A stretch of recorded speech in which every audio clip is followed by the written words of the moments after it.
Hey guys, Victoria here and welcome back to my channel. So today's video is just going to be all of the ways that you can implement in order to ace this school year. So let's get right into today's video.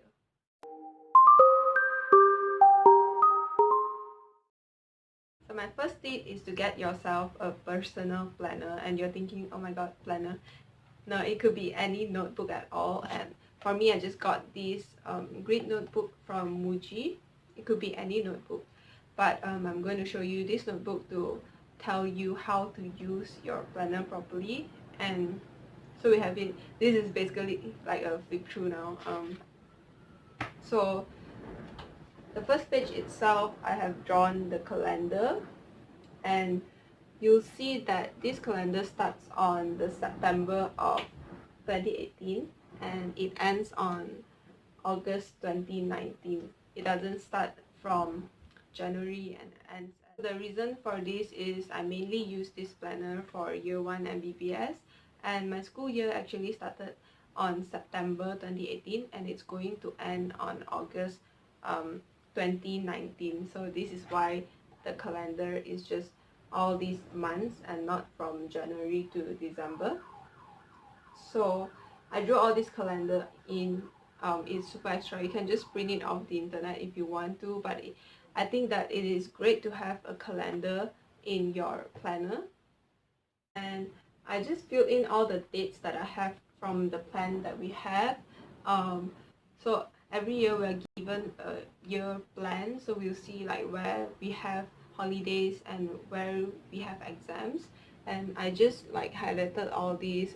This was the Deepavali holiday, and then I had my continuous assessment one, my first exam on this date, and then these are just like holidays and then exams all in this calendar, so that I always know where I'm at, how near is the exam and the holiday and stuff like that. And I just think it's great to have that around with you.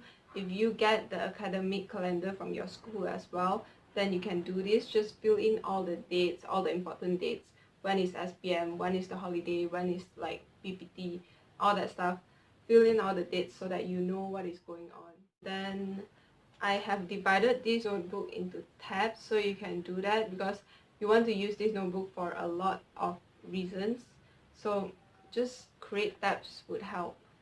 And then we'll go to the first tab, and okay, so as you can see here, this was for September 2018, and I have just very simply written down 1 to 30 along with the dates beside it, and I was supposed to fill in all my events there, but then I did not utilize this to full use. But I think that it is a good idea to have a page like this in your planner, just an overview of the entire month. And then if you have assignments in certain days that need to be handed in, then you can just write here like, oh, assignment. And then if you have certain events that you know you are going to attend, you can also fill it in. So this is one of the things that you can add to your planner.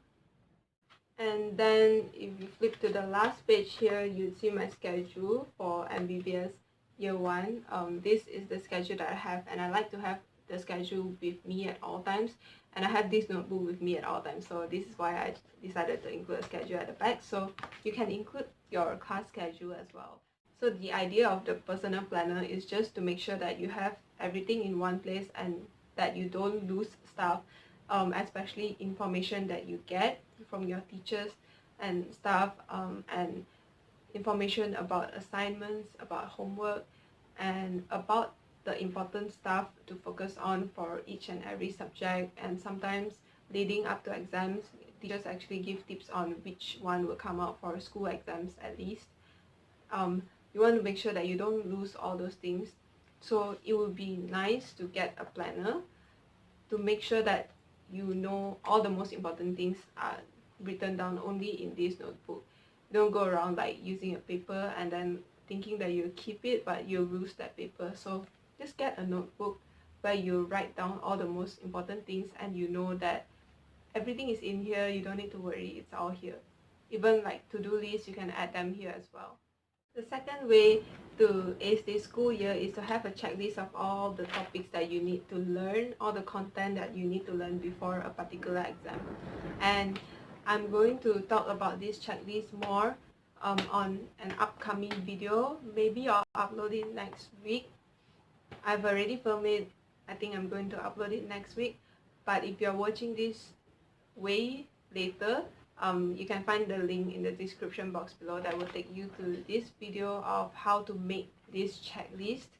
And I think that it is a good way to plan for SPM 2019 and also for 2020. By using this checklist, I show you exactly how to make this checklist and why it is so important to do it. So watch out for that video, and if you haven't subscribed to my channel yet, you can do so down below and ring the notification bell so that when I post this video, you will get notified and you won't miss it. The third way to ace your school year is to start each and every study session with a specific end goal in mind, meaning every single time you sit down to study, you know what you want to achieve. So for that, I do have a study planner. Study planners come in handy. It doesn't have to be my study planner. It could be any other study planner that you have bought for yourself, or that you find in bookstores, or anything that you want. You can use those. But I'm also selling a study planner that I have designed on my own, and it has all the things that I truly believe in, like the to-do list that I always ask you to make, and Pomodoro sessions and reward sessions, and just little reminders throughout the days that you need. So everything is in this planner. A lot of you guys have actually bought this planner from me already, and you're like, I can't wait to use it, and I'm just so happy that this planner could motivate you to study, and I hope that it does help you. And so there are 31 pages in each of these planners, so it is used for exactly a month. Every day of the month you do something productive, you write it down, and you can use this planner to plan out your study sessions. Anyway, this is available. If you want to get it, you can contact me mostly through my carousel. I'm more active on there. So you can just click in the link in the description box below. It will take you to my carousel account, and if you want to purchase it, you can. But it doesn't have to be my study planner. It could be any other study planners that you like from the bookstores or from wherever you get study planners from. It is so important to use these planners to plan out your study sessions, because you want to make sure that every time you're sitting down, you have an end goal in mind and you're going to achieve it. Not just like sit down because you have to study, not knowing what you want to achieve. That is just wrong. You have to write down your goals that you want to achieve. It could be a small goal, finish this homework, finish whatever, but just get it written down, and once you take it off the list, you'll be very satisfied for sure. The fourth way to ace this school year is to readjust your sleep schedule and to get it right.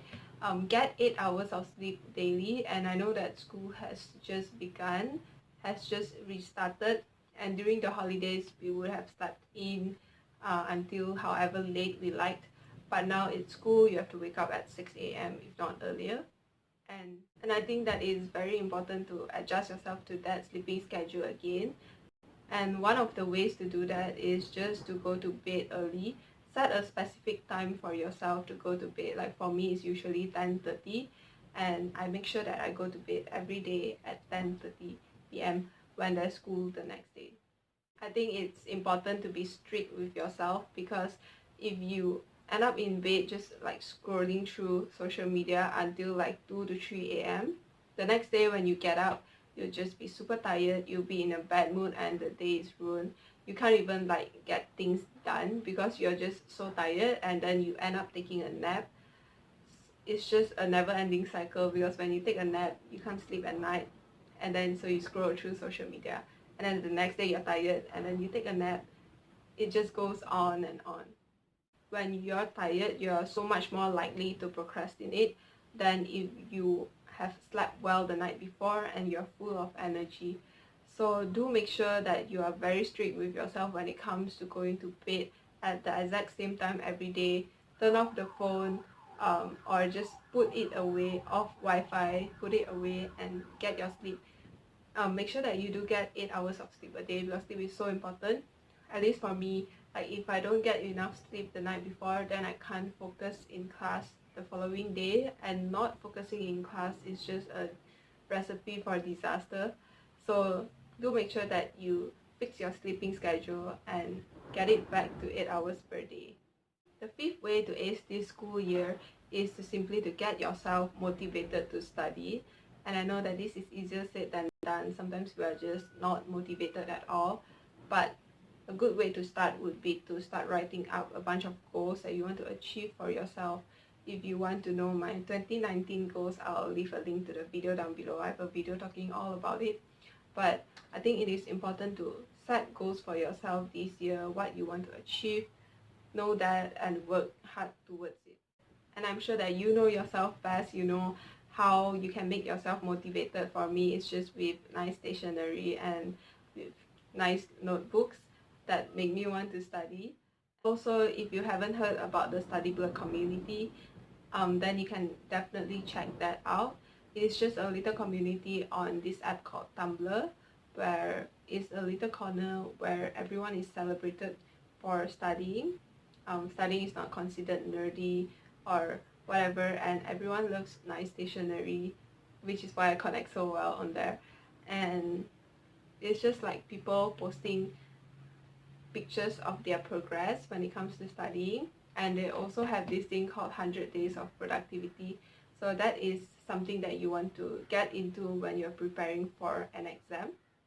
Let's say you have 100 days leading to your exam, and you want to make sure that you're trying your best to work towards it, so you can start on this 100 days of productivity thing, where you make sure that you just do something small every single day. It does not matter how small your progress is, but what matters is that you're doing something every day leading up to that test.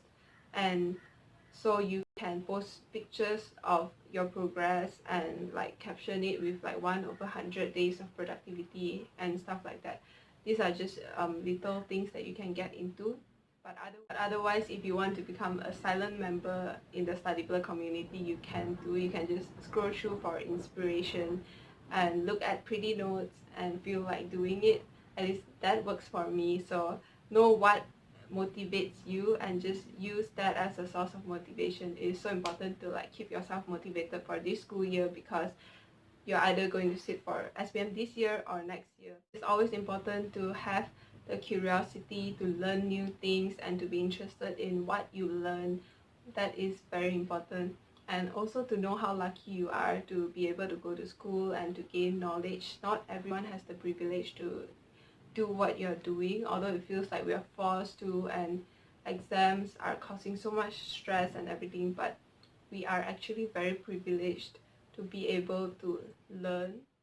So maybe you can look at it that way, from a different perspective, in order to appreciate the process of learning, because it is a beautiful thing. I mean, we are learning so much stuff every day. And the last way to ace this school year is to just do it. Know what you have to do and do those things and hope for the best. Don't be so hard on yourself. Start preparing for SPM as early as you can, because SPM is like the most important exam of your life, and you don't want to like do last minute things for SPM. You want to make sure that the grades that you get are the grades that you'll be proud of for your entire life. So start now. If you're in Form 5 and there are some things in Form 4 that you don't understand or can't get completely yet, then spend some time trying to revise those things, and you'll be glad in the future that you did those now. Because if you do it only when it's approaching your trials or SPM, there won't be enough time. So now that school is just starting and you have some extra time on your hands, then you can try revising Form 4 when you have the time. Definitely don't lag behind on what is being taught now, but also try to catch up on Form 4. It is doable. It is never too early to start working hard, and in the end, you'll be very grateful and thankful to yourself that you have started that early, or you'll be cramming and you don't want to cram for SPM. So that's my advice. Start early, start now. That's all for today's video, and I hate to leave you hanging on the checklist thing that I talked about in my second way, but I'll be posting this video next week, and So be sure that you're subscribed to my channel, ring the notification bell so that you get notified for it. And in that video, I will explain exactly what I mean by the checklist for SPM and how you can use it and all the stuff like that. So anyway, that's all for today's video. Thank you for watching, and I'll see you guys in my next video.